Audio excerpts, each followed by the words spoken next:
Beban yang dipikul Pak Jokowi itu berat sekali. Salah satu beban dia dituduh PKI, oke? Dan alasan-alasan untuk menuduh dia itu ada. Tidak peduli itu relevan apa tidak. Itu PKI pintar bersembunyi di dalam kekuasaan dan menggunakan tangan kekuasaan untuk kepentingan PKI. PKI akan bangkit kembali. Nah, itu sebabnya saya dari awal berkoar-koar saya ditipu. Komunisme itu sudah bangkrut. Itu kan organisasi gerakan internasional.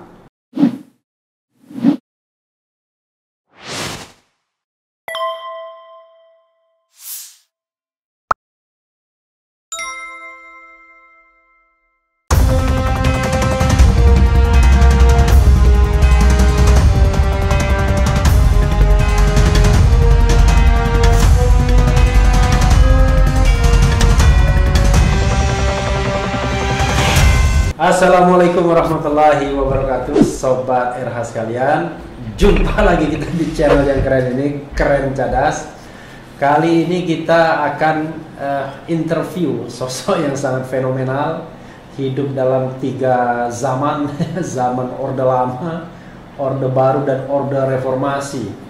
Dan beliau sangat paham betul mengenai isu yang akan kita bahas ini, komunisme dan PKI, dan juga tentu saja isu tentang politik militer di Indonesia. Beliau adalah Profesor Dr. Salim Said. Apa kabar, Prof? Baik, baik. Begini ya, Prof. Ini Sobat RH sekalian, ini ada, jadi agak susah juga menghubungi Prof. Salim Said ini. Akhirnya kita bertemu di sini, tidak di tempat saya, tidak di Prof. Salim Said, dan tidak juga di Zoom meeting ya. Kalau di Zoom nanti takutnya up and down koneksinya. Prof, kita ngomong tentang PKI, Prof ya? Boleh, boleh. Nah, tentang PKI. Dan harus frankly speaking, Prof ya. Ada yang mengatakan ini karangan aja kalau PKI itu yang terlibat dalam G30 PKI. Skenario banyak katanya. Ada yang mengatakan ini Pak Harto sendiri yang bikin, ada yang bilang ini skenario Bung Karno, ada yang bilang ini adalah konflik internal Angkatan Darat. Nah ini bagaimana, Prof? Karena ini untuk... Ya, macam-macam memang. Ya.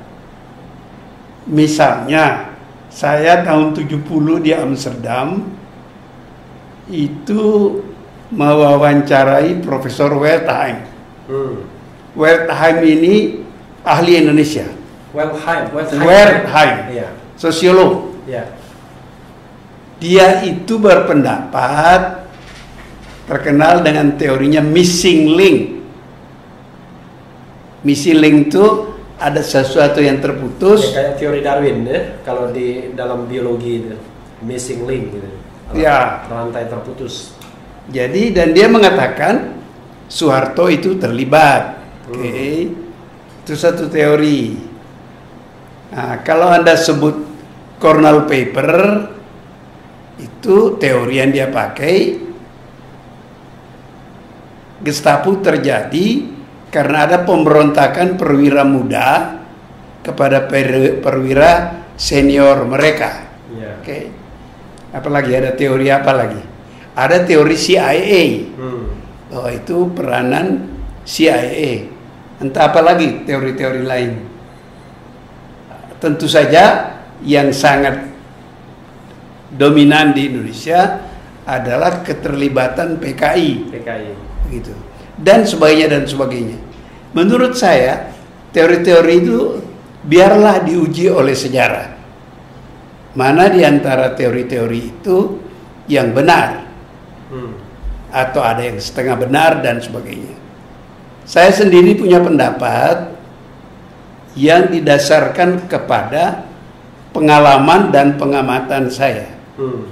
Saya sebelum Gestapo itu sudah bekerja sebagai wartawan harian Angkatan Bersenjata. Harian Angkatan Bersenjata? Ya, itu punya Kemhan. Sekarang udah nggak ada lagi? Nggak ada lagi. Kenapa ada koran Angkatan Bersenjata? Itu karena koran-koran yang tidak disukai oleh PKI tidak disukai oleh Soekarno itu diberedel, ditutup, berangus, Jadi termasuk koran Masumi Abadi gitu ya. Oh, itu lebih dulu sudah dihabisi. Jadi tentara berpikir harus ada koran lain. Ada 2 koran yang dipunyai tentara waktu itu atau associated dengan tentara, yaitu Berita Yuda dan Angkatan Bersenjata. Berita Yuda itu 80-an awal masih ada itu. Lah Berita Yuda itu punya Angkatan Darat. Sedangkan Angkatan Bersenjata ini punya Hankam. Waktu itu kepalanya di Hankam itu kan masih Jenderal Nasution. Pemimpin koran itu Brigadir Jenderal Sugandi. Jadi saya anak buah langsung Sugandi. Nah, Sugandi itu punya kebiasaan seminggu sekali mengadakan briefing politik kepada kita-kita yang bekerja di kalangan Angkatan Bersenjata, koran Angkatan Bersenjata. Jadi perkembangan itu dia ceritakan kepada kita. Nggak tahu apakah itu polisi umum atau itu lebih banyak inisiatif pribadi Pak Gandhi. Jadi kita ngikuti perkembangan. Dan kebetulan secara pribadi saya dekat dengan beliau. Jadi kami berdua suka ngobrol, tukar-menukar info. Nah, sebagian cerita Sugandi itu kan sudah disiarkan. Sugandi itu Min Sugandi itu? Iya, itu suami dan ibu Min Sugandi almarhumah. Sudah dua-duanya sudah almarhum. Anak mereka, anak menantu mereka itu Letnan Jenderal Suyono, Kasum Abri. Suyono ya. Sudah pensiun. Kasum lama ya. Jadi saya mengikuti perkembangan baik dari briefing Pak Gandhi, percakapan dengan Pak Gandhi, soal-soal Soekarno itu saya banyak dengar dari Pak Gandhi, dan juga saya waktu itu bagian dari jaringan yang kalau nama kerennya bisa disebut jaringan bawah tanah, tapi sebenarnya yang kita kerjakan tukar-menukar info saja. Jadi grup kami itu suka berkumpul di rumah almarhum Wiratmo Sukito. Orang tokoh politik tuh, Wiratmo Sukito. Iya, dia filosof. Intelektual terkemuka pada zaman itu. Dia ini kan orang Katolik, kemudian kawin masuk Islam. Nah, sebagai orang Katolik, dia dekat dengan Pater Beek. Saya selalu dengar cerita tentang Pater Beek, kegiatannya dari Wiratmo. Nah, jadi ada gerakan orang Katolik. Kemudian sekarang later on bentuknya CSIS. Jadi orang-orang ini punya persiapan gerakan, punya orang-orang yang dilatih untuk menjadi aktivis melawan PKI kalau PKI menang. Waktu itu sudah ada ketakutan.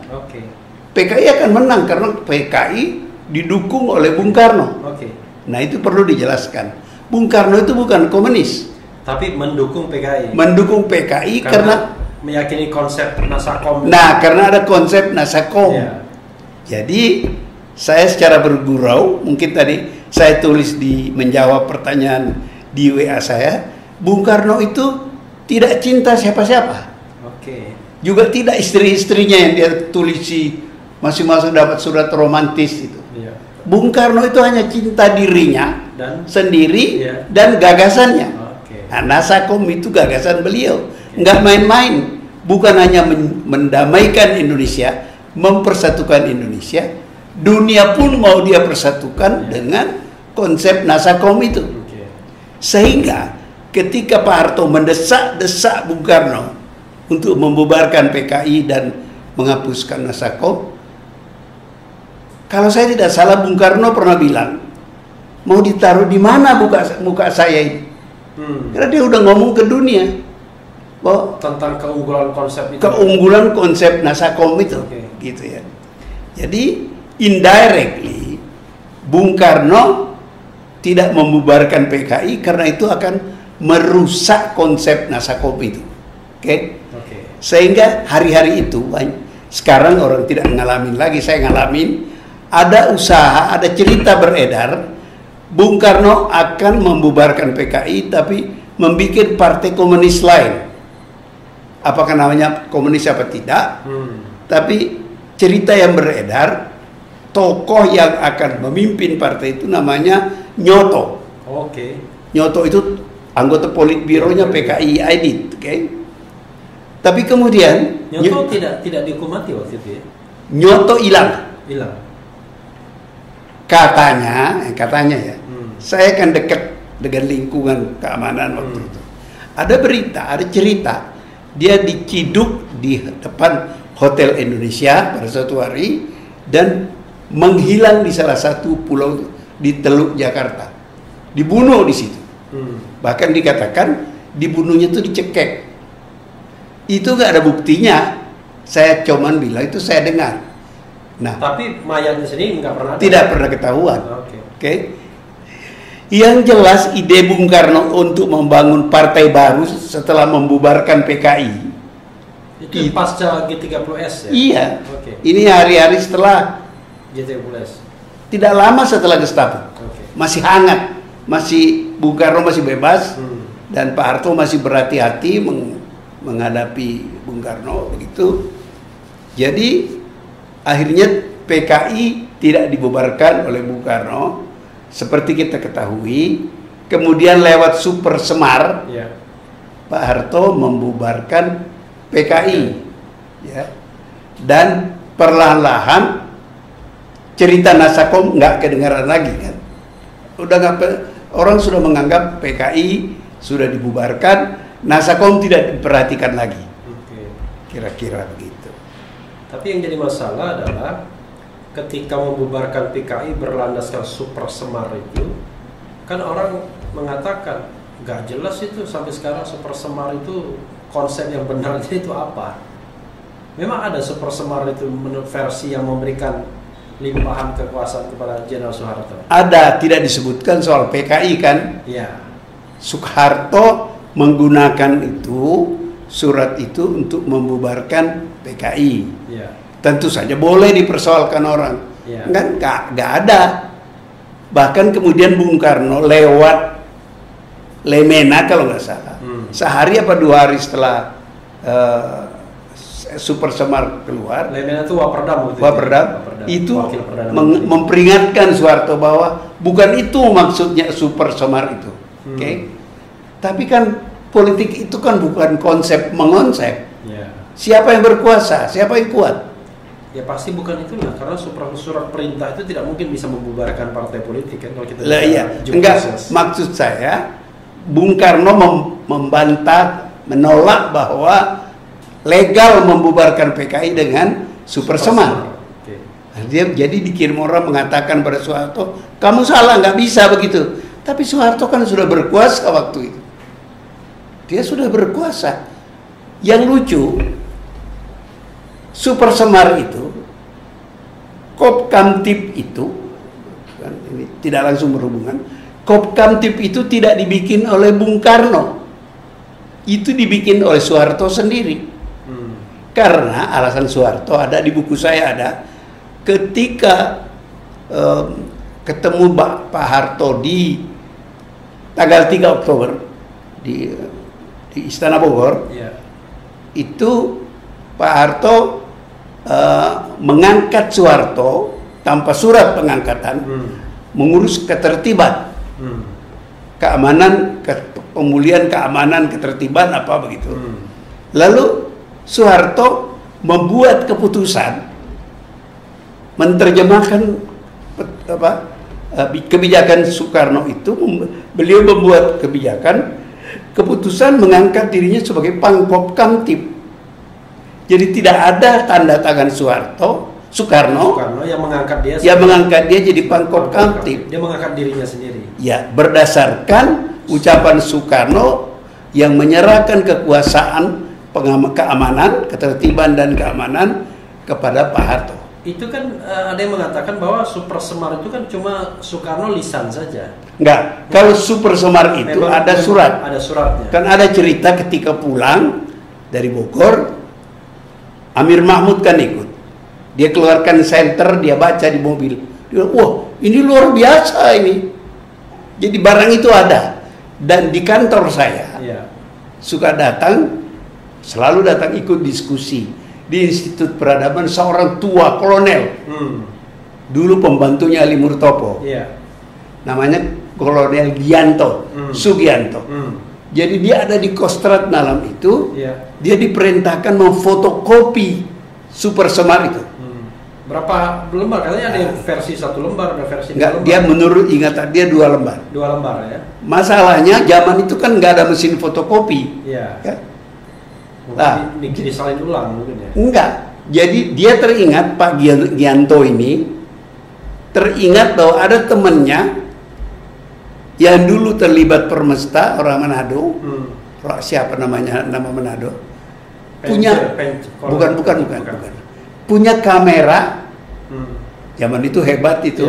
Yang instan apa namanya? Polaroid. Ya, Polaroid. Ya. Okay. Jadi dia ke rumahnya malam-malam karena jam malam kan. Gedor, buka, dipotret, ditempel, kata dia, ditempelkan di kaca di jendela, baru dipotret pakai Polaroid. Itu dibawa kembali ke Kostrad. Nah, dia tidak tahu lagi di Kostrad itu kemana surat asli itu.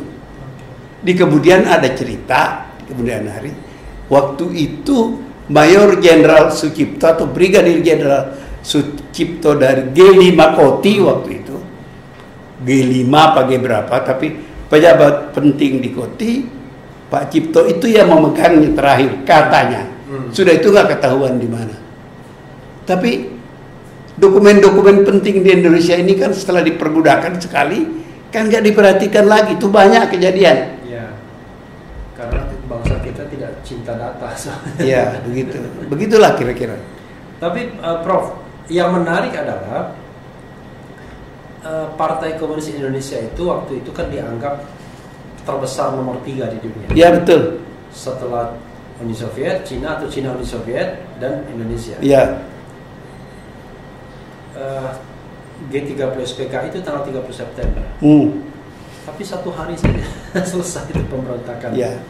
Saya kira mungkin kata pemberontakan itu mungkin harus dipikirkan kembali. Oke. Ini saudara, kita cuma berdiskusi tentang sejarah, ya. soal pro dan kontra. Ya, betul. Jadi begini, ini agak panjang ceritanya, pengalaman pribadi. Begini, setelah pulang dari Amerika, selesai belajar di Amerika, saya pernah dipanggil ke Kejaksaan Agung. Rupanya ada dokumen yang saya kirim dari Amerika ke alamat teman disita oleh Kejaksaan Agung. Dokumen itu mengenai pemberontakan PKI tahun 26, pemberontakan PKI tahun 48. 26 itu Semaun ya? Iya, pokoknya generasi pertama itu. Atau 48. Kalau Gestapo kan tidak perlu saya cari di Amerika. Meskipun sekarang mungkin tidak mudah lagi. Kenapa? Saya merencanakan menulis sebuah artikel tentang series pemberontakan PKI. Apa persamaannya? Persamaannya adalah baik tahun 26 maupun 48 juga 65 itu kalau terminologi komunis itu namanya putsch, pengambilan kekuasaan, bukan pemberontakan. Begitu. Jadi maka mudah dimengerti kalau orang-orang ada yang mengatakan nggak mungkin itu PKI berontak. Tidak, PKI itu kan partai besar. Mana nggak ada apa-apa. Kalau mau berontak kan gampang. Kalau mau berontak kan dipersiapkan. Kalau dipersiapkan kan berontak. Ada kekuatan. Memang tidak ada. Karena ini bukan rencana pemberontakan menurut saya. Tapi ini putsch. Pimpinannya saja. Nah, itu kalau Anda baca di buku saya kutip keterangan seorang sarjana Cina yang belajar di Cornell, bukunya sudah terbit, disertasinya di Jakarta, se-Indonesia. Tapi ketika saya mengutip itu keterangan dia yang dia tulis di jurnal. Apa itu? Percakapan terakhir I did dan Mao di Beijing. Ya. Percakapan itu direkam, disimpan dengan baik di arsip Kementerian Luar Negeri Tiongkok, dan mahasiswa Amerika ini yang sekolah di mahasiswa Cina yang sekolah di Amerika ini menemukan dokumen itu. Nah, dokumen itu tidak bicara mengenai pemberontakan, cuman berbicara mengenai menghabisi orang-orang yang kemudian diperkenalkan sebagai Dewan Jenderal. Okay? Para pemimpin angkatan darat saja. Gitu. Jadi PKI tidak siap untuk pemberontakan secara komunis massal. Karena diserahkan aja, bereskan aja jenderal-jenderal angkatan darat itu. Nah, menarik kemudian juga, ini agak panjang bercabang-cabang ceritanya. Seorang peneliti sejarah Indonesia menemukan jenderal-jenderal yang terbunuh 1 Oktober pagi itu, Gestapo itu, ternyata semua jenderal yang aktif memberantas PKI, melawan PKI di Madiun. Menarik kan? Menariknya apa? Dendam. Sebab kata dendam ini bolak-balik muncul dalam perjalanan politik Indonesia. Menarik kan? Menariknya apa? Dendam. Sebab kata dendam ini bolak-balik muncul dalam perjalanan politik Indonesia. Soalnya begini, Prof. Salim. Kan pada waktu itu Pak Harto pangkatnya Major Jenderal. Yang kena itu walaupun jenderal, ada juga yang cuma brigjen. Dan posisinya tidak lebih strategis dari Pak Harto. Yang waktu itu Pangkostrat ya. Kenapa Pak Harto nggak diincar, sementara yang lain diincar gitu, yang bahkan pangkatnya atau posisinya lebih strategis? Begini, ini kalau tidak tahu sejarahnya juga orang susah mengerti. Begini, Soeharto itu di buku saya juga ada. Hubungannya dengan Yani tidak bagus. Kenapa? Sama-sama dari Jawa Tengah. Ya itulah yang mau saya katakan. Cerita ini bermula di Jawa Tengah ketika Soeharto pangdam di Ponorogo. Salah seorang anak buahnya, komandan resimen atau apa, namanya Yani. Ketika Yani diangkat oleh Bung Karno menjadi Kasat, Men Pangat, Kasat, Menteri Panglima Angkatan Darat Kasat, Soeharto nggak seneng. Karena anak buah dia jadinya. Iya, dia merasa dia yang lebih pantas. Hubungannya dingin dengan Angkatan Darat.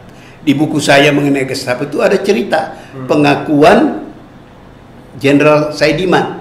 Saidiman waktu itu kolonel di MBAD. Nah, itu dia di MBAD. Jadi dia tahu betul sikap dingin Soeharto kepada MBAD. Ini sebelum Gestapo. Artinya Soeharto bukan bagian dari klik Yani yang oleh PKI dianggap sebagai Dewan Jenderal. Ngerti gak? Dan juga Kostrad waktu itu kan barang baru. Bukan kayak Kostrad sekarang. Sekarang punya berapa divisi, dulu nggak ada. Jadi seandainya terjadi perang waktu itu, Kostradnya itu, pasukan Kostrad itu ada di batalion-batalion. Irmar ada di Siliwangi, Kujang, ada di Diponegoro, ada di Brawijaya. Jadi tidak langsung di bawah Soeharto. Jadi tidak bisa dengan cepat dia gerakkan apa begitu. Jadi bukan termasuk jenderal yang dianggap dipandang waktu itu mungkin ya? Ya kira-kira itu organisasi Kostrad itu tadinya kan Caduat, Cadangan Umum Angkatan Darat, yang tugasnya adalah kalau di Amerika namanya Army, First Army, Second Army, Third Army. Jadi sudah diberi tugas-tugas, misalnya ketika perang di Eropa itu, perang dunia kedua, itu kan ada army, ada yang dipimpin oleh Eisenhower, ada yang dipimpin oleh Patton, ada yang dipimpin oleh Omar Bradley. Jadi ketika para pemimpin politik yang merencanakan menyerang Hitler, yang mereka rundingkan siapa yang memimpin pasukan. Dipilih Eisenhower. Karena Amerika menyumbang paling banyak tentara untuk menyerang Jerman. Gitu. Tapi tadinya itu komandan army saja. Oke. Nah, Indonesia itu mau bikin itu, ini gagasannya Jenderal Nasution mau bikin itu. Tapi belum berkembang, terjadi Gestapo. Nah, di kemudian hari gagasan itu berkembang. Sehingga Kostrad sekarang mempunyai sejumlah divisi. Nah, mestinya memang begitu. Nah, orang-orang ini Panglima ini, divisi-divisi itu directly under Panglima Kostrad. Jadi kalau Panglima Kostrad perlu tentara, dia nggak perlu minta ke Kodam. Dia punya pasukan di mana-mana. Ada di Cilodong, ada yang di Solo kalau nggak salah, ada yang di Malang, gitu. Ada divisi-divisi di situ, begitu. Jadi ini ada hubungannya dengan tuduhan orang bahwa Soeharto itu tahu Gestapo dan dia tidak mencegah, karena dia tahu dia bukan dia nggak punya kekuatan, dan dia tahu Soekarno ada di balik situ. Jadi he was not in a proper position untuk bertindak. Apakah dia tahu Gestapo itu? Menurut penyelidikan saya, pengamatan dan penyelidikan saya, dia tahu. Tapi apa yang dia tahu, itu yang harus dipertanyakan. Sebab yang tahu Gestapo juga Bung Karno, Aidit, Omar Dhani, Latif, Suparjo. Apa yang diketahui orang itu masing-masing? Kesimpulan saya, yang mereka tahu bukan pembunuhan. Tidak ada rencana membunuh para jenderal. Bung Karno itu, Yani tahu dia tanggal 1 Oktober akan menghadap Bung Karno. Dan dia sudah punya firasat akan diganti. Karena ketegangan Bung Karno dengan Angkatan Darat itu memuncak. Tapi Soekarno kan sayang sama Yani. Itu bukan rahasia itu. Pada zaman itu maupun kalau Anda selidiki dokumen-dokumen yang ada. Yani mau dijadikan Waperdam 4. Sebab Waperdam itu ada 4. Ada Banrio, ada Hairul Saleh, ada Lemena. Mau ditambah 1 dengan Yani. Itu kalau penculikan itu berhasil. Sebab saya menyebut penculikan itu adalah bagian dari usaha daulat. Mau di daerah sini loh, lu gak usah jadi kasat deh, gue jadikan lu Waperdam 4. Diculik dulu tapi dijadikan Waperdam. Ya, makanya saya sebut tuh daulat. Sebab daulat ini sejarahnya panjang dalam Revolusi Indonesia. Masih ingat Soekarno-Hatta diculik di daulat, ke Rengas Dengklok. Masih ingat Syahrir pernah diculik di Solo, Masih ingat Dr. Mawardi diculik di Solo, hilang, meninggal. Yang lain nggak meninggal. Bung Karno sehat walafiat, Syahrir sehat walafiat, ada beberapa nama lain lagi. Tapi culik itu dalam bentuk daulat, dalam bentuk culik itu banyak sekali dalam sejarah Indonesia zaman revolusi. Jadi nampaknya Bung Karno bekerja dalam pola itu. Nah, yang menjadi soal adalah, lah kok terbunuh? Dan on the spot lagi terbunuhnya. Iya. Jadi pertanyaan terpenting kalau kita bicara Gestapo, sebenarnya siapa yang membunuh jenderal itu? Aidit siapa yang menyuruhnya? Ya. Aidit tidak mungkin menyuruh membunuh. Karena dia tahu kalau jenderal-jenderal itu terbunuh, tentara ngamuk, PKI gak bisa lawan kan? Soekarno juga tidak, Omar Dhani juga tidak. Omar Dhani itu bukan komunis. Omar Dhani itu cuman pengagum Bung Karno. Dia itu terpukau terhadap Bung Karno.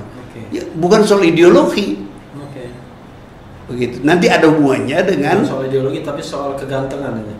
Ya, juga ada faktor. Omar Dhani kan juga gagah orangnya. Bung Karno suka orang gagah kan. Iya. Tapi ada faktor lain juga. Omar Dhani itu kan baru 10 tahun disumpah jadi prajurit, sudah menjadi KSAU menggantikan Surya Dharma. Itu tidak diterima oleh orang Angkatan Udara, tentu tidak berontak, cuma nggak seneng. Oke, karena itu dia bergantung. Bergantung kepada Soekarno. Kebetulan Soekarno itu senang kepada Omar Dhani, dan Omar Dhani perlu gantungan, bukan ideologi.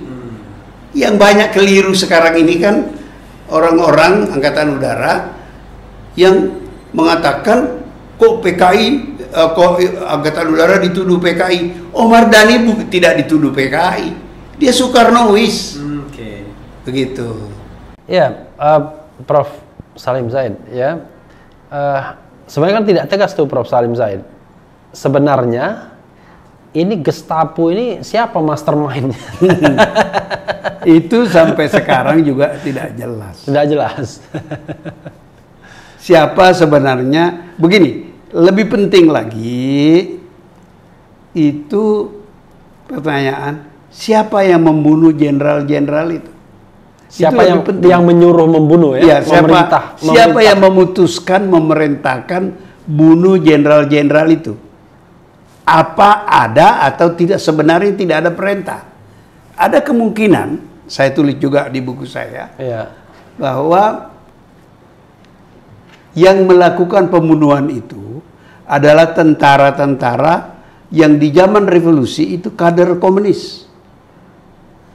Jadi pasukan, menurut sumber-sumber saya, pasukan yang dibawa oleh Untung dari Semarang, di apa namanya, Cakrabirawa, itu di zaman revolusi adalah orang-orang laskar minyak, komunis. Apakah itu? Ya, bisa juga kejadian perintahnya tidak jelas. Hidup atau mati.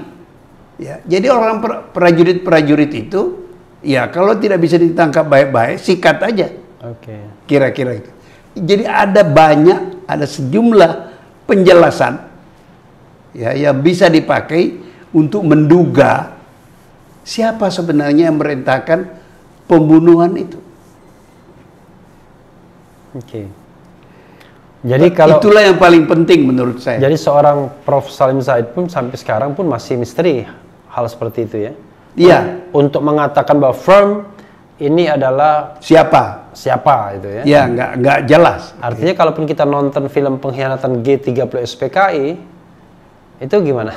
Ya, dia lebih menceritakan persoalan, lebih banyak itu latar belakang sosial politiknya. Dia film itu tidak menjawab persisnya siapa yang membunuh para jenderal itu. Ada juga yang menarik begini, Prof. Salim ya.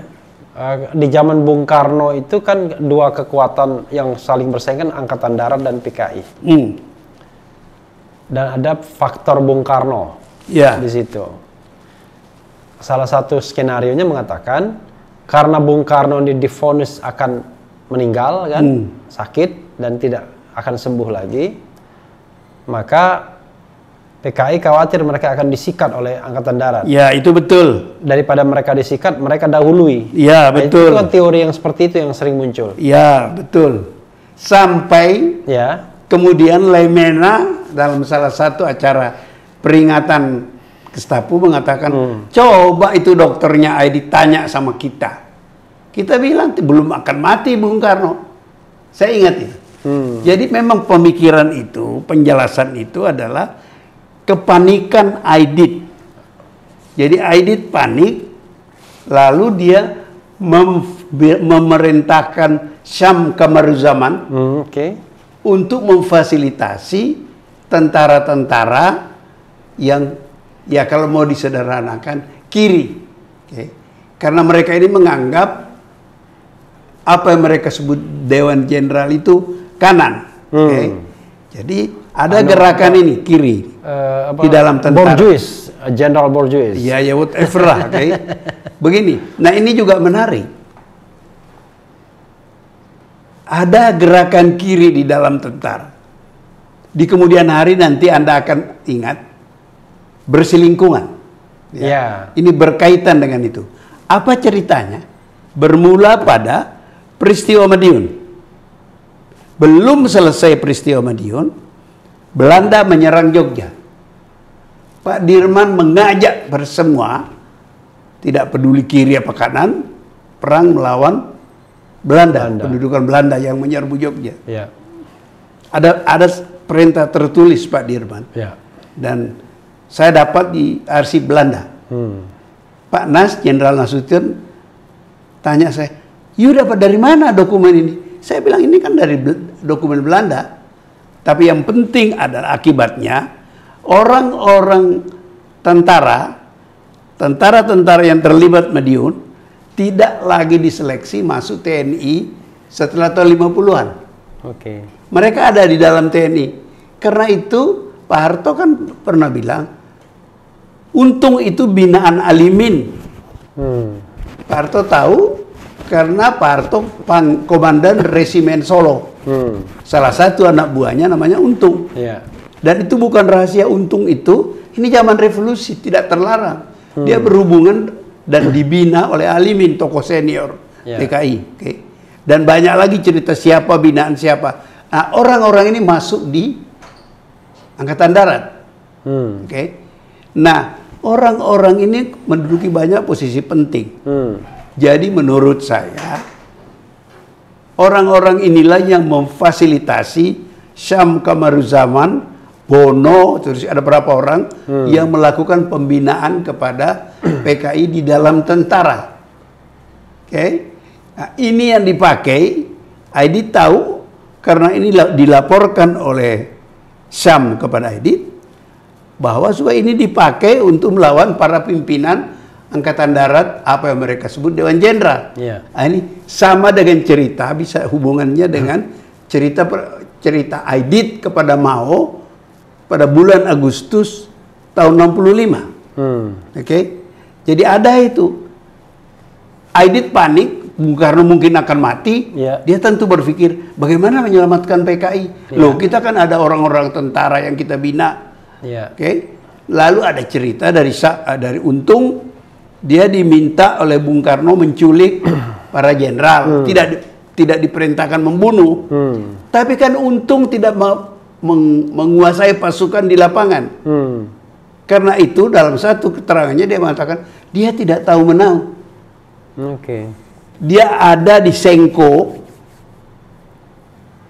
Penas, kemudian sekarang di wilayah Angkatan Udara Halim. Waktu itu dia nggak ikut di lapangan.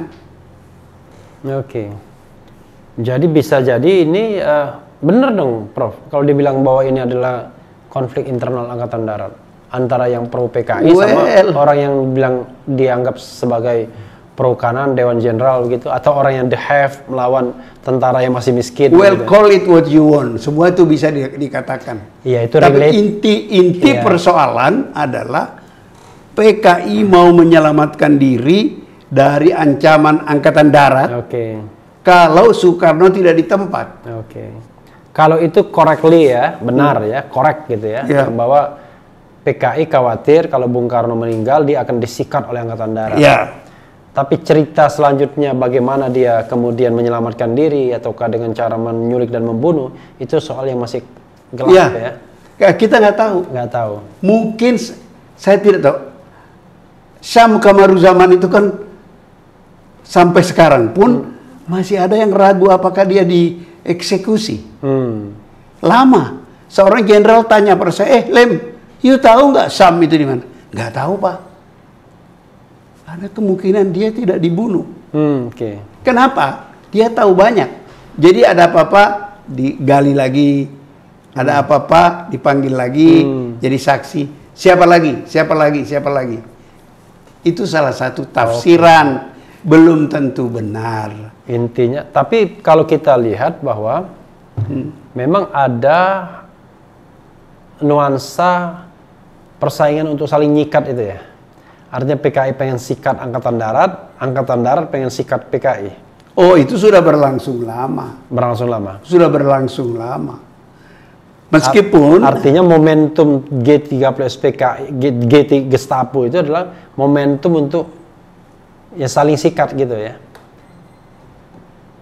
Iyalah. Gitu. Karena kalau yang lebih dulu Bung Karno terjadi, meninggal gitu ya, yang sudah dalam posisi berkuasa, itu adalah Angkatan Darat. Yeah. Dan PKI akan ya Anda boleh mengatakan dihabisi, dikecilkan, dikerdilkan, itu terjadi.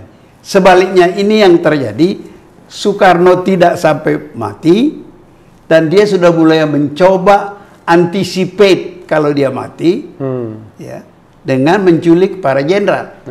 Dan itu artinya dia menyelamatkan ancaman terhadap PKI. Intinya adalah dia ingin menguasai Angkatan Darat di pucuk pimpinannya dengan kalau bisa jenderal kiri mungkin kan gitu. Ya, waktu itu disebut-sebut orang paling tidak di kalangan Angkatan Darat, orang yang direncanakan Bung Karno untuk mimpin Angkatan Darat setelah Yani hilang, itu siapa namanya? Rekso Samudro. Seorang Soekarnois. Dia bukan komunis, tapi dia kiri. Itu tingkah lakunya ketika memimpin operasi melawan PRRI di Sumatera Barat. Menurut orang-orang Sumatera Barat, sangat menguntungkan PKI. Ya, tapi waktu itu tentara yang PKI darinya Soekarnois kan nggak bisa dibedakan. Begitu. Tapi itu sebabnya Rekso Samudro itu dilarang ketemu Bung Karno. Ketika dipanggil oleh Bung Karno ke Halim, dia ada di Kostrad saya kira waktu itu, Pak Nas melarang dia ke sana. Karena? Ya dia tahu. Harto kan menolak datang ke Halim. Dan tentara-tentara pada umumnya tidak mau datang.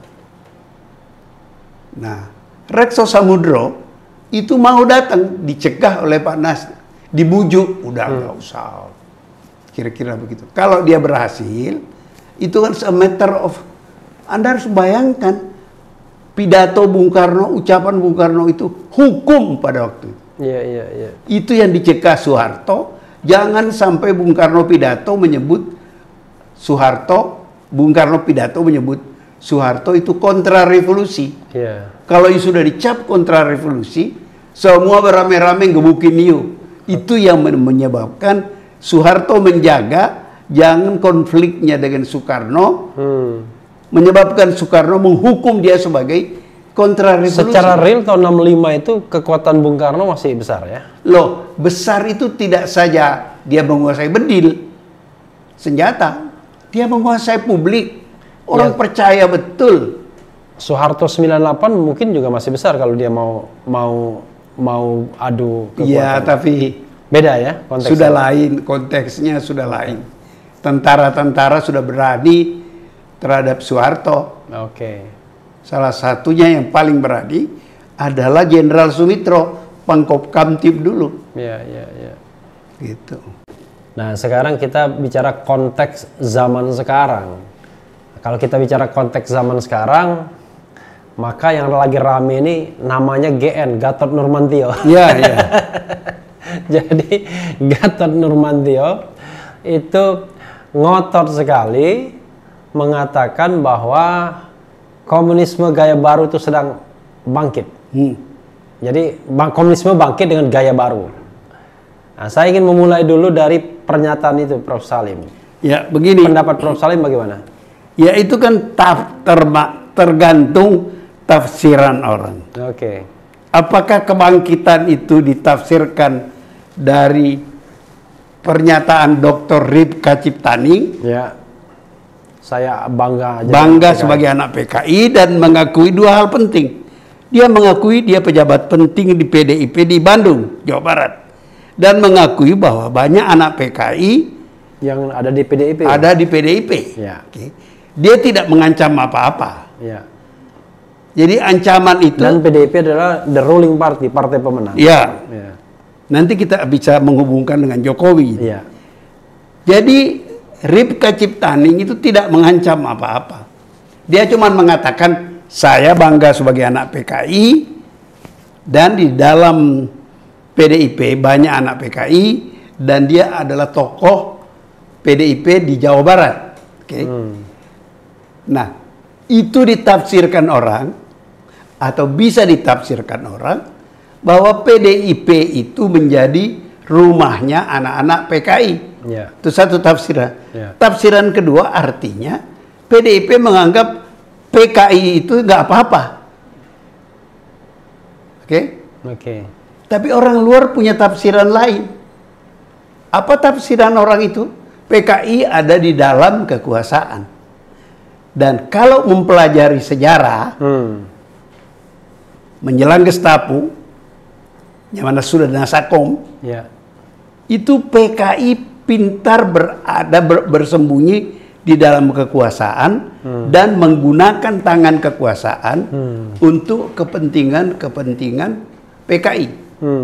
Saya ingat betul tahun 64 manifest kebudayaan Manikebu kata PKI Ya. itu dibubarkan dan sumber-sumber kami waktu itu teman-teman itu konsep pembubaran dari Nyoto. Nyoto itu dekat sekali pada Bung Karno. Nyoto ini adalah seorang intelektual dan Bung Karno kan suka orang cerdas. Ya. Dan Bung Karno melihat, suka bikin pidato Bung Karno juga. ya, dia penulis pidato Bung Karno. Ya. Dan Bung Karno melihat bahwa Nyoto itu perlahan-lahan menjauh dari Aidit, dari PKI. Ya. Ada macam-macam penjelasan. Salah satu penjelasan, Nyoto itu ternyata punya pacar di Moskow namanya Rita, orang Yahudi. Oke. Jadi bagi PKI itu nggak boleh mengkhianati istri. Itu rule-nya PKI itu dipegang ketat oleh mereka. Nah, jadi Aidit tidak senang kepada Nyoto, Soekarno memanfaatkan. Jadi artinya Nyoto sebagai orang komunis yang menganggap manifest kebudayaan itu anti komunis, itu Manikebu harus dihancurkan. Keputusan dibikin konsiderannya oleh Nyoto, ditandatangani Bung Karno. Itu saya ingat betul. Karena setelah pelarangan itu, orang-orang Manikebu itu, manifest kebudayaan itu, terkejut. Mereka dituduh kontra revolusi. Mereka cari info. Dan mereka kan banyak dekat dengan tentara. Sebab tentara kan membantu orang-orang yang tidak komunis, melawan komunis. Mereka dapat informasi itu. Dan menurut saya logis sekali. Logis sekali. Nah, itu adalah model bagaimana orang komunis di dalam kekuasaan menggunakan tangan-tangan kekuasaan untuk kepentingan interese PKI, komunis gitu. Dan itu pada era sekarang justified apa yang dicurigain. Begini, kan kita tidak punya belum punya bukti begitu. Tapi kan orang punya ingatan. Artinya ada track record. Ada track record. Ada lagi harus ditambahkan. Setelah Gestapo, Orde Baru itu mendapat dukungan mahasiswa. Saya masih ingat saya aktivis waktu itu dan mendorong-dorong, lama-lama capek lihat Pak Harto sabar menghadapi Bung Karno. Perlahan-lahan, step by step. Nah, orang-orang tokoh-tokoh mahasiswa ini harus dipelajari sejarahnya. Mereka itu adalah kebanyakan anak-anak Masyumi, anak-anak PSI, dan orang-orang Katolik yang sangat anti komunis. Mereka menggunakan hubungan itu. Mungkin Anda pernah baca hubungan baik antara mahasiswa Katolik dengan CSIS, ya. Dan di tempat-tempat lain anak-anak Masyumi itu PSI banyak. Mereka banyak berhubungan, memberi info, memberi counsel, dorongan, mau bertindak gitu.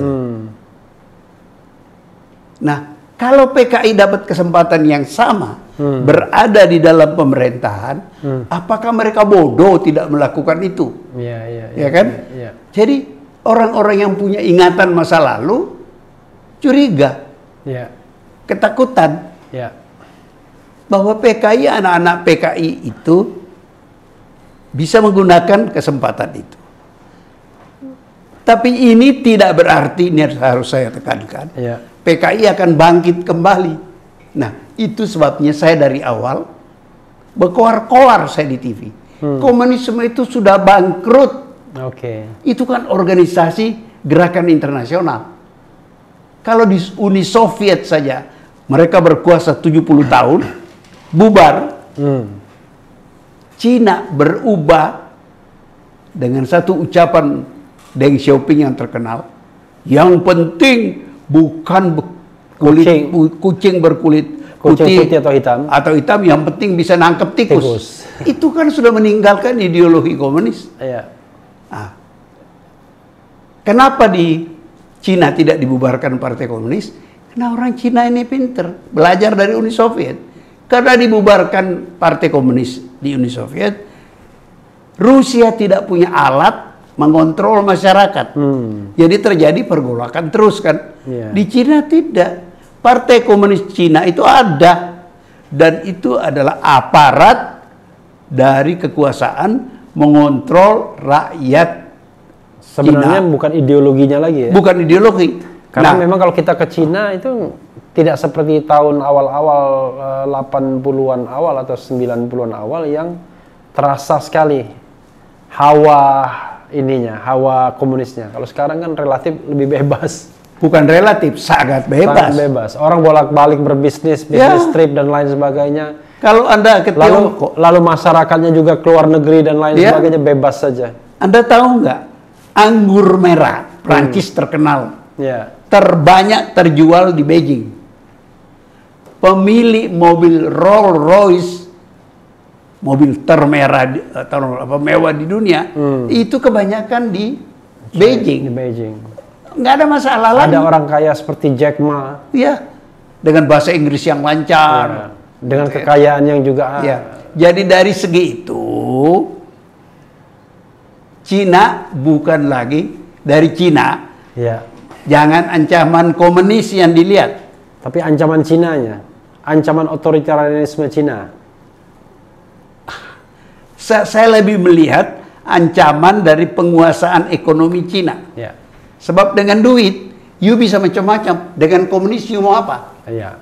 Lebih banyak pengaruh dari kekuatan yang bersumber dari kekayaan. Artinya mereka mempertahankan Partai Komunis Cina itu karena sebagai alat untuk mengontrol masyarakat agar bisnis tidak terganggu. Sebab itu barang kan sudah lama Partai Komunis itu. Eman-eman kata orang Jawa, kalau dibubarkan dipakai aja. Dan dipakai masih efektif ternyata.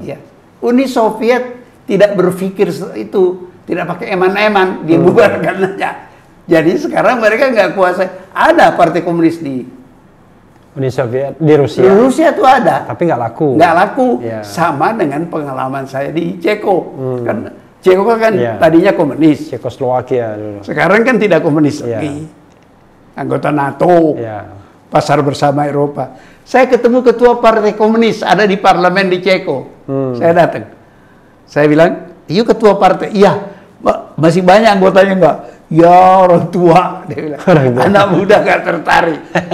Itu adalah gambaran dari kemerosotan citra komunis. Jadi apa yang dikatakan Gatot Nurmantio itu sisi mananya yang harus kita aware, kita pahami, kita khawatirkan? Saya kan mengatakan komunisme sebagai ideologi itu sudah mati. Tapi ada fakta sosiologis bahwa keturunan mereka masih ada. Dan dalam sejarah perkembangan Indonesia itu banyak korban orang-orang komunis yang dibantai setelah kegagalan Gestapo. Artinya yang dikhawatirkan balas dendam. Politik balas dendam. Tapi kata itu tidak dipakai oleh siapa? Gatot Nurmantio. Nurmantio. Iya. Kalau saya tafsiran saya adalah itu. Kalau mereka berpengaruh di kekuasaan dan dia mengidentifikasi orang-orang atau kelompok yang menyebabkan teraniayanya bapak mereka, mereka akan pakai tangan kekuasaan. Logika saja. Oke. Nah, itu yang harus diperhatikan. Lah, kemudian pula yang jadi harus diperhatikan orang, saya tidak tahu apakah Nurmantio, dia mestinya lebih tahu dari saya. Iya. Fenomena bahwa Jokowi itu adalah seseorang yang jadi presiden karena dukungan utamanya datang dari Megawati. Iya. Oke. Kemudian yang lain-lain ramai-ramai mendukung dia. Sekarang terulang lagi kan. PDIP mendukung anaknya jadi wali kota Solo, mungkin wali kota Medan, lalu semua ikut-ikut ramai di situ. Tapi bukan Jokowi sendiri. He is not that powerful. Oke. Nah, because he is not that powerful, maka dia gampang dipengaruhi oleh kekuatan-kekuatan yang ada di dalam PDIP. Nah, yang mungkin juga ada ex anak PKI gitu ya? Bukan mungkin, sudah diakui oleh Ribka Ciptani. Dia pakai apa tidak pengaruh banyak anak-anak PKI itu pandai-pandai dia lah. Logikanya kan dia pakai. Kalau dia nggak pakai itu dia bodoh sendiri. Sebagai contoh, Prof. Salim Zaid ya, misalnya kan terkesan pemerintahan Jokowi ini sangat alergi sama kanan, gerakan kanan. Maka muncullah idiom ya kan, radikalisme, macam-macam dan bahkan ejekan seperti kadrun dan lain sebagainya. Kalau kita kaitkan dengan tadi ada orang-orang yang anak PKI dalam inner circle kekuasaan yang berusaha mempengaruhi, kan secara ideologis pasti mereka tidak suka dengan yang kanan kan? Artinya mereka mau singkirkan yang kanan. Begini, agak panjang cerita. I'll try to make it short. Begini ya, Jokowi itu menurut saya nggak percaya dia itu PKI komunis. Saya nggak percaya.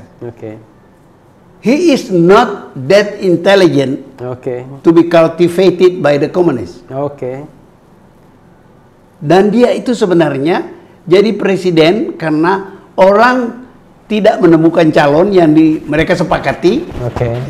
Dan dia lagi populer waktu itu. Itu pun juga dicurigai popularitasnya di Solo itu benar apa tidak. Apa dia sehebat itu. Tapi kan kemudian Megawati yang menurut Sabam Sirait, itu di buku saya ada itu, dia nggak bisa melawan Prabowo. Waktu itu kan berhadapan Prabowo dengan Megawati. Jadi kata Sabam, sudahlah Mega, kau tidak laku lagi dijual. Itu persis kalimatnya Sabam Sirait. Tiba-tiba hilang. Itulah kalau Anda berusia 77 tahun. Dan yang mewawancarai belum tentu ingat semua juga. Banyak sekali. Jadi Sabam mendorong pilih aja lah Jokowi. Jokowi itu bukan kader partai. Jadi by accident dia jadi presiden. Ya dia senang aja, siapa sih yang nggak senang jadi presiden? Sudah wali kota, gubernur sebentar jadi presiden. Sebenarnya menurut saya dengan segala hormat, saya sangat hormat kepada keberanian Pak Jokowi. Dengan segala hormat saya mengatakan ada dua kemungkinan dia jadi presiden. Dia terima jadi presiden.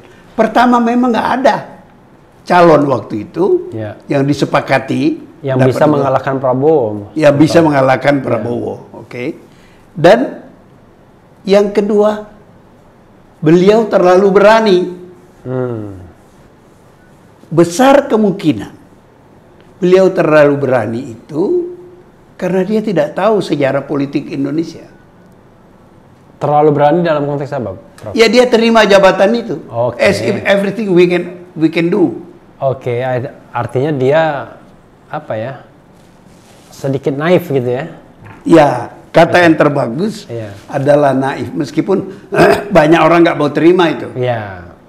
Ini mau jadi presiden dalam pengertian yang seobjektif mungkin kan, memang. Ya begitu. Jadi saya sayang, kasihan kepada Pak Jokowi karena dia terlalu berani menerima jabatan itu. It's too difficult for him.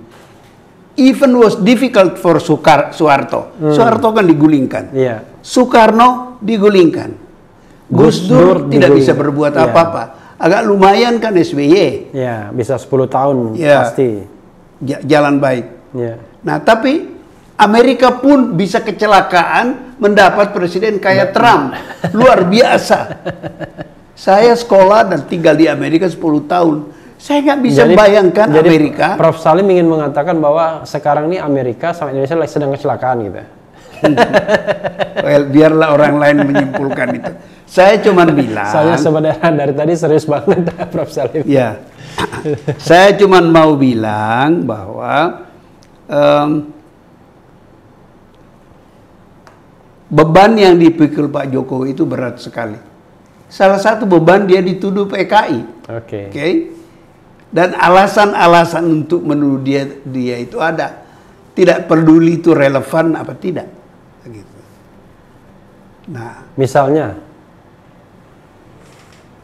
kita tidak punya bukti jelas bapaknya itu PKI. Kalau ada, cobalah dibuka. Ada isu seperti itu ya? Ya. Jadi sobat daerah sekalian, itu isu itu berhembus kencang, tapi memang tidak pernah dibuktikan, tidak pernah diklarifikasi. Jadi kalau mau buktikan dan klarifikasi harus dua pihak kan, tapi ya tidak berjalan begitu saja sebagai isu. Tapi kembali lagi ke tadi, kita tahu kan the ruling partinya PDIP, dan kita tahu pastinya PDIP banyak pengaruhnya terhadap kebijakan Presiden Jokowi. Ya, at least orang menganggap demikian. Ya, lalu juga kita tahu watak PKI masa lalu yang suka menggunakan tangan kekuasaan secara langsung dan tidak langsung ya. Kalau dia misalnya masuk dalam lingkaran kekuasaan seperti contoh Nyoto tadi yang membubarkan Manikebu. Apakah itu, sekali lagi Prof, apakah itu yang kemudian performa politik Jokowi ini seolah-olah anti-Islam, anti kanan, dengan slogan-slogan ya tadi radikal, kemudian kadrun, dengan aku Pancasila seolah-olah ingin memecah begitu, dan itu muncul memang bukan sebuah karangan, tapi memang fakta paling tidak sejak Pilpres 2014, Pilkada DKI 2017 dan Pilpres 2019. Ya. Nah itu. Saya mau mohon maaf. Kepada Pak Jokowi dan kepada orang yang melihat seperti yang apa jelaskan itu. Let me say it in English supaya tidak terlalu tajam. I don't think he is clever enough to design that kind of policy. Saya takut bahwa banyak yang dilakukan Jokowi itu adalah akomodasi dia terhadap banyak grup-grup yang berada di lingkar kekuasaan. Ya, yang membentuk apa yang disebut interest group. Well, it's not apa sih namanya itu? Oligarki. Oligarki. Oligarki ya. Oligarki. Jadi negara kita ini sekarang dikuasai oleh para oligark.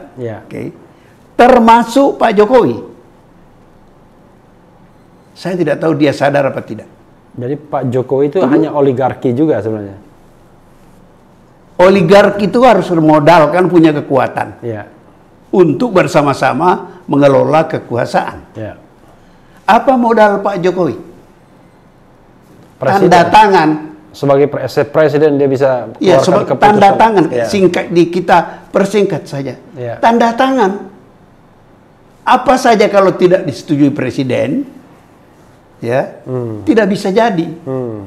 Atau sudah ditandatangani, ramai dan dia mengatakan, wah saya nggak tahu tuh, saya tanda tangani, kan pernah kejadian. Oke, itu. Jadi ini negeri beramai-ramai dikuasai oligarki, and you have to take and give among you.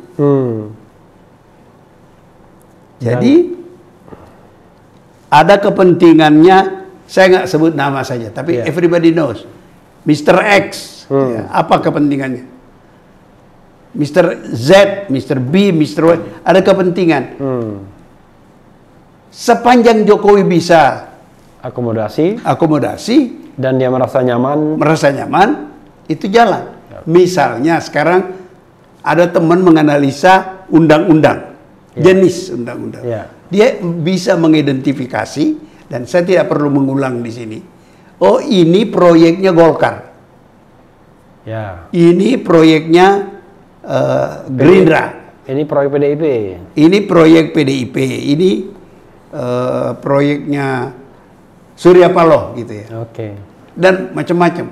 Itu punya proyek untuk kepentingan-kepentingan. Nah, ini yang akan jadi masalah kalau salah dua dari kepentingan yang mau digolkan, dilegalkan melalui undang-undang, itu mendapat perlawanan dari masyarakat. Dan imbasnya ke Jokowi sendiri yang dia endorsement. Di-endorse atau tidak.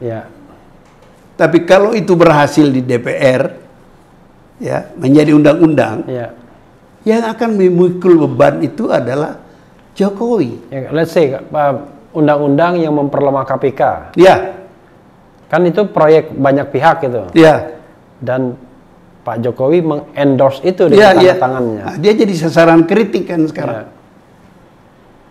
Salah satu yang menarik kemarin, juru bicara KPK yang dulu kan mengundurkan diri. Febri Diansyah. Dan dengan cepat itu ditafsirkan orang karena Jokowi telah memperlemah KPK. Padahal kembali kepada bahasa Inggris tadi, dia tidak cukup. Itu kan satu tafsiran. Belum tentu benar. Dia mungkin punya kepentingan sendiri. At least kepentingan dia menyenangkan oligar yang mendukung dia, yang berkepentingan melemahkan KPK. It's very difficult. Sekarang misalnya ya, kembali kepada isu G3 PSPI, Prof ya. Apa kira-kira relevansinya? Ngotot sekali nih, ada pihak yang ingin memutar film G3 PSPI. Tapi di sisi lain, katakanlah kekuasaan ya, itu berusaha membloknya. Apa yang Anda mau dijelaskan? Apa keuntungan dan kerugiannya? Begini, pihak yang mendorong itu, pihak yang ingin memblok itu. Yang mau mendorong itu kan ketakutan sejarah dilupakan. Anda jangan lupa, sekarang sedang ada debat yang melibatkan Menteri Pendidikan Makarim, yang mau menghilangkan sejarah. Yang katanya mau menghilangkan pelajaran sejarah. Apa sih kepentingan menghilangkan sejarah? Supaya dosa-dosa masa lalu Anda dihapus. Kalau Anda glorious di masa lalu, Anda nggak mau sejarah itu dihapus. Karena dengan itu Anda dikenang orang dengan baik. Jadi Anda lihat kepentingan. Sejarah ini adalah alat politik. Disadari atau tidak disadari, direncanakan atau tidak direncanakan. Nah, jadi yang mau film itu diputar adalah orang yang ingin rakyat tidak lupa.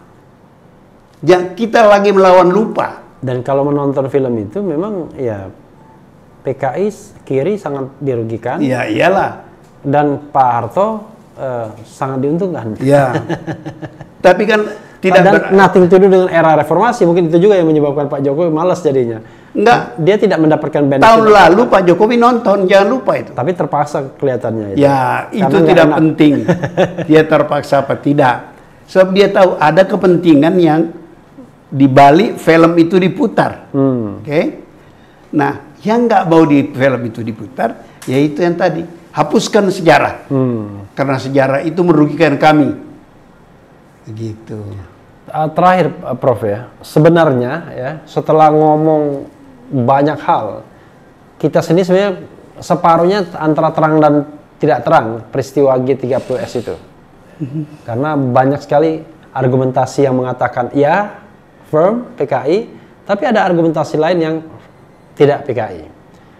Hari ini juga sama, bahwa ada sejumlah argumentasi yang mengatakan PKI akan bangkit, bahkan dengan gaya baru, tapi argumentasi lain mengatakan, oh udah nggak laku. Bahkan di Cina pun sebenarnya bukan PKI, bukan komunis yang berkuasa, tapi sebenarnya duit yang berkuasa. Oke, ada dua masa yang saling pro dan kontra. Nah, untuk masa lalu, apa nasihat Prof? Ini sebagai closing statement. Untuk masa lalu yang tadi, untuk masa sekarang, apa juga nasihatnya? Untuk masa lalu, kita harus belajar sejarah. Bahwa sejarah itu membuka tafsiran-tafsiran, silakan saja. Compete. Supaya sehat, kita harus compete. Compete itu apa sih? Bersaing di dalam berkompetisi di dalam memberi arti kepada sejarah. Sepanjang ada kebebasan. Ya harus ada kebebasan. Kalau nggak ada kebebasan, tidak ada kompetisi. Oleh sebab itu, kebebasan berpendapat harus kita pertahankan. Kepada masa lalu adalah Anda tidak punya masa lalu kalau masa datang. Kalau Anda nggak punya masa lalu, you are condemned to repeat the mistakes of people before you. Gitu saya kira. As a matter of fact, saya memenuhi undangan Anda ini. Anda udah lama mengundang saya. Iya, sobat era sekalian, dalam beberapa kesempatan ngundang berkali-kali, tapi Prof. Salim Said menolak, merasa tidak enak dan lain sebagainya. Padahal beliau paham betul soal sejarah ini, dan rupanya beliau sekarang ingin reveal apa yang beliau ketahui. Silakan Prof. Ya, saya mau karena saya harap berkontribusi di dalam understanding kita kepada sejarah. Kalau ada orang merasa understanding saya salah, by all means silakan dibuka. Karena saya tidak punya kepentingan politik. Saya punya kepentingan negeri ini aman, tentram, jangan berkelahi terus dengan cara-cara kampungan. Jadi silakan debat.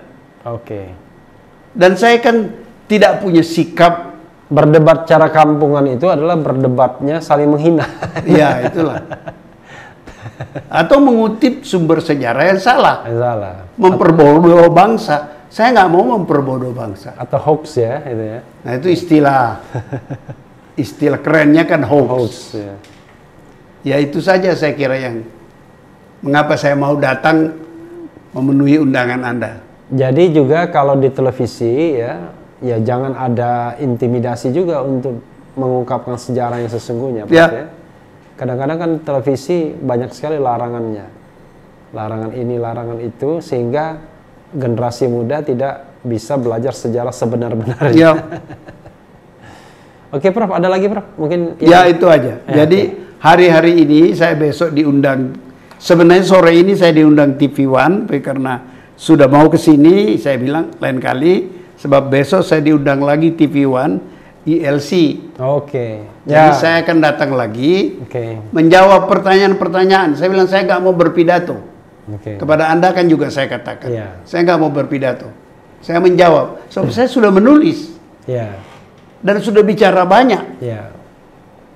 Tapi mudah-mudahan dengan media sosial ini kan, itu kan documented secara audiovisual, sehingga pemahaman generasi muda bisa lebih komprehensif kan. Mudah-mudahan. Karena kalau di televisi kan ada durasinya. Nah, makasih banyak Prof. Makasih kembali. Mudah-mudahan sehat ya. Makasih. Dan terus bisa memberikan pencerahan bagi bangsa ini, termasuk sejarah-sejarah yang masih kelam atau sengaja dikelamkan. Ya, sobat era sekalian, itu tadi dicecar dialog cerdas secara refli dengan Profesor Salim Said soal G30S PKI dan juga soal kebangkitan PKI era saat ini. Mudah-mudahan apa yang disampaikan memberikan pencerahan dan jangan sekali-sekali melupakan sejarah.